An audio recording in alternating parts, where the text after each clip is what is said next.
বাবা মারা বোধহয় অভিনয় ভুলে গেছে, এই জন্য ডাকে না তাদেরকে। ওই তো বললাম তো, আমার না ডাকার কি কারণ আছে, নিশ্চয় অভিনয় ভুলে গেছি আমি, তাই না? এটা যারা আমাদের ডাকছিল তাদেরকে জিজ্ঞেস করবেন, আমাকে জিজ্ঞেস করবেন কেন?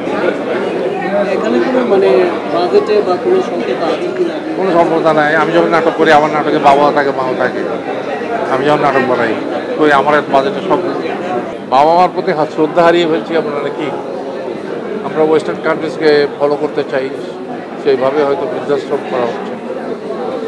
বা কিছু কিছু মানুষ আছেন যারা একেবারেই হয়তো মানে কি বলবো, অসহায়, যাদের কেউ নেই, টাকা পয়সা আছে, তারা বৃদ্ধাশ্রমে যেতেই পারেন। তাদের জন্য বৃদ্ধাশ্রম করাটা আমি মনে করি প্রয়োজন।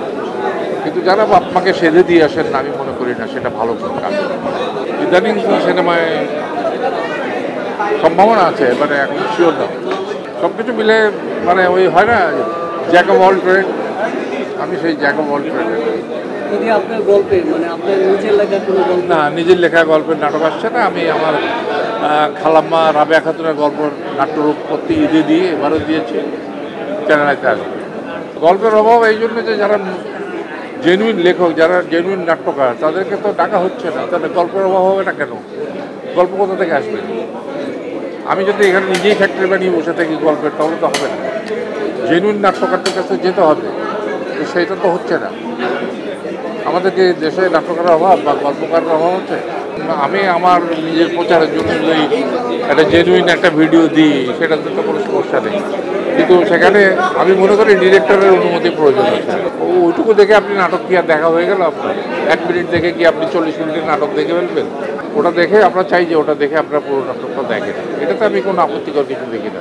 সংখ্যায় অধিক বলে হয়তো সবসময় মনে থাকে না। এত বেশি সংখ্যক নাটক হচ্ছে যে সব নাটক মনে রাখা সম্ভব হচ্ছে না। তারপরেও যে ভালো নাটক হয় এটা দর্শক মনে রাখে। আমরা তো দেখি ভিডিওর যে রিপোর্টগুলো দেখি, যে ইউটিউবে যেসব মন্তব্যগুলো দেখি, তাতে তো দেখি যে পাবলিক যথেষ্ট সাড়া দেয়। হয়তো আগে মাসে একটা নাটক হতো, 4টা নাটক হতো, এখন মাসে 400 নাটক হয়। আর মানুষ কটা নাটক মনে রাখবে? হ্যাঁ, সেই সময় আর এই সময়ের মধ্যে পার্থক্য কি দেখছেন? কোনো পার্থক্য নেই। তখনকার চেয়ে এখন ভালো নাটক হয়, এটুকু বলে দিলাম আপনাকে। নাটক ভালো হয়, কোয়ালিটি ভালো হয়, টেকনিক্যালি ভালো হয়, সব কিছু ভালো হয়। তখনও ভালো নাটক হতো, এখনও ভালো নাটক হয়। খবরের কাগজ, নিখাদ, নির্ভীক, নিরপেক্ষ।